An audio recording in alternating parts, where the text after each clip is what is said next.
Sebelum melanjutkan, jangan lupa subscribe dulu, terima kasih. Bab 355, menurutmu, siapa dirimu? Bukannya aku tidak bisa menanganinya, tapi waktu yang tepat diperlukan.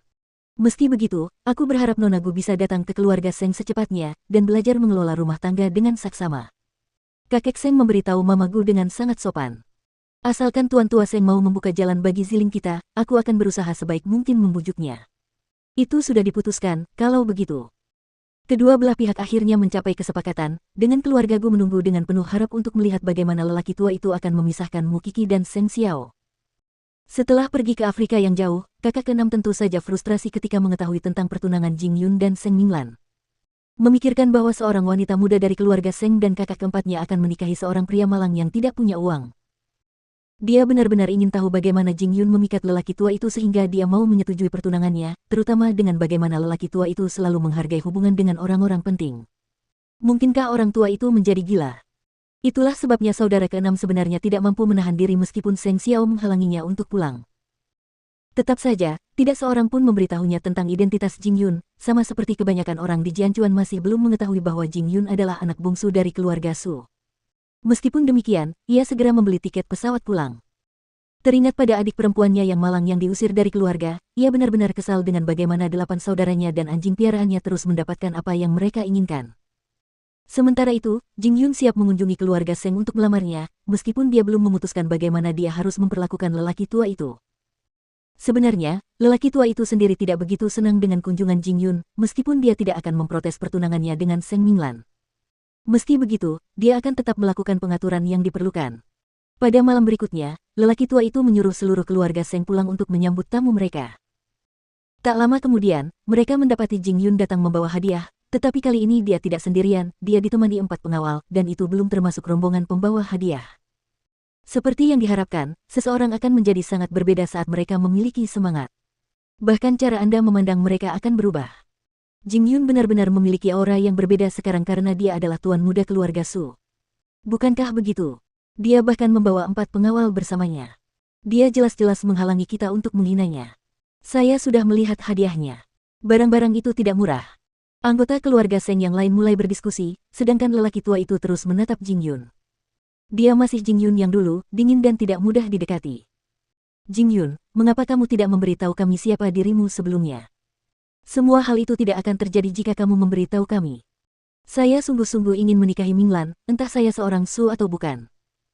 Jing Yun menjawab lelaki tua itu, sambil duduk di kursi tamu, sesuatu yang tidak pernah dilakukannya selama bertahun-tahun bersama keluarga Seng. Tapi itu lain, kata lelaki tua itu dengan sungguh-sungguh. Kau harus mengerti hati seorang kakek. Bagaimana aku akan menghadapi orang tua Minglan jika aku menghancurkan pernikahannya, dan sebagai wanita muda dari keluarga baik-baik? Jadi statusku sekarang pantas untuk Minglan? Jing Yun bertanya balik. Tentu saja, jawab lelaki tua itu. Dan karena kau datang untuk melamarnya, mari kita lupakan masa lalu. Kunjunganmu adalah tanda tekadmu untuk menikahinya, dan dengan begitu, kita akan menentukan tanggal untukmu dan Minglan. Tapi sebelum itu, aku harap seluruh Jianchuan tahu bahwa kamu adalah tuan muda dari keluarga Su. Sebenarnya, setiap kata yang diucapkan lelaki tua itu membuat Jing Yun jijik. Ketenaran dan keuntungan, lelaki tua itu hanya memperhatikan dua hal itu, dan tak pernah sekalipun memikirkan kebahagiaan Minglan. Itulah sebabnya mengapa kedatangannya ke sini hari ini penting. Dia akan membebaskan Seng Minglan dari dunia yang penuh penderitaan ini. Seng Xiao sepertinya tidak ada di sini malam ini. Lelaki tua itu kemudian melihat ke sekeliling, tetapi tidak dapat menemukan jejak Seng Xiao dan Mu Qi. Dia selalu menganggapmu sebagai saudara, tetapi mengapa dia tidak ada di sini pada hari penting seperti ini? Dan mengapa Minglan tidak kembali, karena ini menyangkut kalian berdua. Jing Yun mempertimbangkannya sejenak sebelum menjawab, dia berkata bahwa dia tidak ingin kembali, bahwa dia merasa lebih nyaman tinggal di Sumanor. Bagaimana bisa kau berbicara seperti itu pada ayahku, Jing Yun?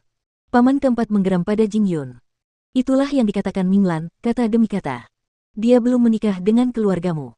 Tapi di hatiku, dia sudah menjadi istriku. Jing Yun berkata dengan nada netral, sekarang dia sudah memiliki identitas baru, dia tidak lagi murung seperti yang dia lakukan saat masih menjadi asisten keluarga Seng. Dan paman keempat tidak bisa mengatakan apapun yang menentangnya. Saat itulah Seng Xiao datang bersama Mu Qi. Maaf, kami terlambat. Sekarang setelah kau kembali, mari kita bicarakan masalah Jing Yun dengan kakak keempatmu. Orang tua itu berkata kepadanya, tentu saja dia tidak memikirkan Mu Qi. Seng Xiao mengangkat alisnya. Aku hanya khawatir tentang mahar apa yang kamu rencanakan untuk kakak keempat. Saat itulah kakak keenam bergegas kembali ke rumah keluarga untuk menemui Jing Yun di ruang tamu. Ia segera membuang barang bawaannya dan menangkap kerah baju Jing Yun, tetapi kemudian dibanting dengan keras ke lantai oleh salah satu pengawal Jing Yun. Meskipun begitu, dengan menahan rasa sakitnya, kakak keenam berdiri, menunjuk hidung Jing Yun dan berteriak, "Dasar anjing kampung. Dari mana kau punya nyali untuk berada di sini? Apa kau benar-benar berpikir kau punya kesempatan dengan kakak keempat? Sudah kubilang itu tidak mungkin. Ini keluarga Seng. Diamlah, kakak keenam." Lelaki tua itu marah. Ia telah menghindari kecanggungan seperti itu malam ini, tetapi ia tidak menyangka kakak keenam akan kembali, yang membuatnya terkejut. "Kakek, obat apa yang diberikan kakak kedelapan kepadamu?" Saat itulah Jing Yun berkata dengan murah hati, "Tuan muda keenam tidak dapat disalahkan atas ketidaktahuannya. Saya tidak akan menaruh dendam padanya." Meski begitu, ada ketajaman yang jelas dalam nada suaranya. Saudara keenam hanya tersenyum sebagai balasan. "Menurutmu, siapa dirimu? Disalahkan karena ketidaktahuan. Sungguh lucu. Kakak keenam, jangan bersikap tidak sopan. Dia adalah putra bungsu dari keluarga Su dan tuan muda ketiga mereka." Orang tua itu tidak dapat menahan diri lagi dan karena itu mengatakan yang sebenarnya kepada kakak keenam. "Jing Yun bukan lagi dirinya yang dulu, jadi tolong berhentilah mempermalukanku." Kakak keenam hanya tertawa terbahak-bahak mendengarnya. "Siapa dia? Apakah dia berpura-pura hanya untuk mendapatkan persetujuanmu? Lihatlah dia, kakek. Apakah dia terlihat seperti anak dari keluarga kaya?" Selama itu semua, Seng Xiao tidak mengatakan apapun, tetapi hanya terus menatap Jing Yun. Jing Yun terdiam selama 2 detik, sebelum berkata dengan tenang, "Tuan tua Seng. Saya akan menanggung kesalahan ini hari ini. Namun, jika tuan muda keenam menghina saya sekali lagi, pengawal saya akan membuktikan bahwa mereka bukan hanya untuk pamer."